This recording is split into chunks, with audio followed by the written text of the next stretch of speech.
Halo teman-teman, kami dari kelompok 5 akan mewawancarai owner sekaligus pendiri usaha Elsa Snack berawal dari usaha kecil di tahun 2018.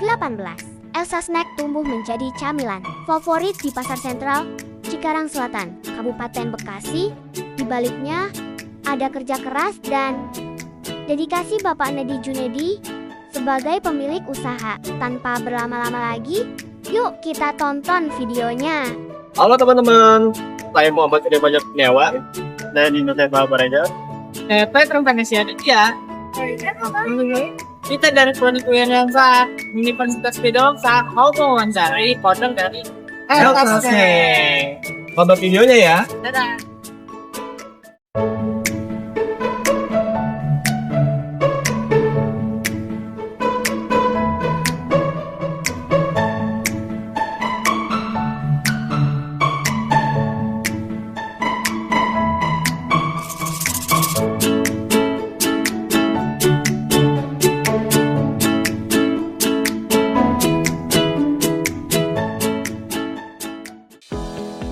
Mohon maaf ya Pak, kami dari UPB, mahasiswa kewirausahaan. Sebelumnya kami mau bertanyakan, Bapak boleh cerita nggak sih sedikit awal mula tentang usaha ini berdiri? Boleh. Kalau usaha saya berdiri dari tahun 2018 ya, 2018 ya, sampai sekarang ini ya tetap jalan. Nah, untuk waktu pertama kali berjalan usaha ini, apa sih tantangan buat Bapak yang Bapak rasakan? Pertama sih memperkenalkan produk ya, terus pelanggan belum dapat ya. Belum Jadi, ada kayak pelanggan gitu ya. Jadi saya tetap aja mempromosikan, saling menawarkan dengan harga boleh 2000 dulu harganya 2000. Dari awal 2000. Ya sekarang 5000 paling terkecil, baru ke sana timbangan per kilo. Seiring usaha ini berkembang dan mulai punya karyawan, apa perubahan paling terasa buat Bapak? Yang mungkin karena dengan adanya karyawan, menurut saya usaha saya tambah barokah karena dengan adanya dia membantu usaha saya. Jadi mempermudah usaha saya. Jadi saya tidak rugi dengan adanya karyawan. Saya malah senang. Silakan lanjutkan pembayaran. Dalam keseharian Bapak dalam usaha ini, Bapak lebih memilih kerja yang santai atau suasana kerja yang disiplin? Menurut saya sih kalau ya kerja ya disiplin sih ya. Kalau santai berarti nggak ada penjualan. Yang disiplin dengan menjual produk saya gitu.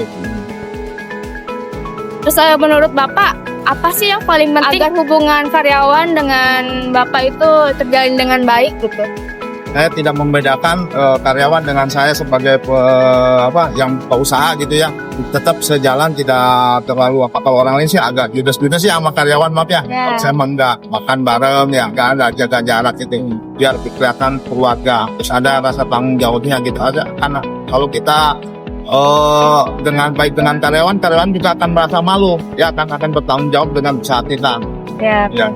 Berarti kayak sama seperti tim gitu ya Pak? Iya. Apakah karyawan dilibatkan dalam pengambilan keputusan sehari-hari?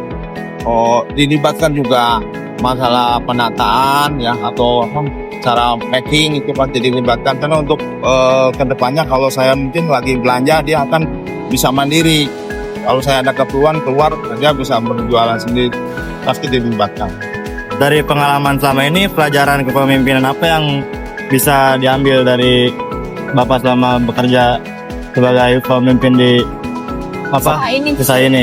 Saya akan memberikan contoh yang terbaik ke depannya untuk dia, pasti akan ke depannya dia juga pasti akan buka usaha. Dan saya tadi membuka selebar-lebarnya kalau karyawan bertanya berapa untung modalnya, pasti akan saya ajarin dia.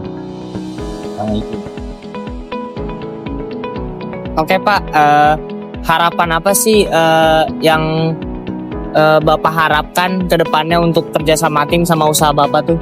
Mudah-mudahan usaha ke depan saya bisa berkembang dan punya lebih besar lagi ya. Yang gede dan swalayan gitu. Amin. Udah pertanyaan terakhir, ada pesan sederhana nggak sih Pak buat mahasiswa yang bangun usaha sendiri gitu? Tetap bersemangat sebagai saat ini sebagai mahasiswa ya. Karena kedepannya juga akan bertemu dengan ya tantangan hidup ya. Nanti kedepannya dengan sekarang bersemangat, insya Allah kedepannya juga akan berhasil. Jadi untuk mahasiswa tetap aja bersemangat, tetap sekolah dan belajar gitu ya. Amin, pasti kedepannya cerah. Amin. Amin. Terima kasih ya Pak untuk wawancara untuk hari ini. Kita tutup. Assalamualaikum warahmatullahi wabarakatuh.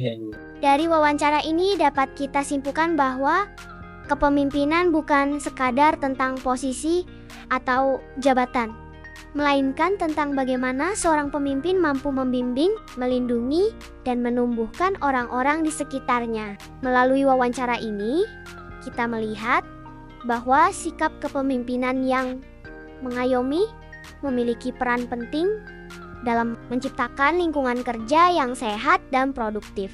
Seorang pemimpin yang mengayomi mampu menciptakan rasa aman dan nyaman bagi karyawannya, sehingga mereka bekerja bukan karena terpaksa, melainkan karena rasa saling percaya dan kebersamaan. Ketika pemimpin mampu merangkul, membimbing, dan memberi teladan, maka karyawan pun tumbuh bersama dan sebuah usaha berjalan dengan lebih harmonis serta berkelanjutan. Sekian video dari kelompok kami. Terima kasih.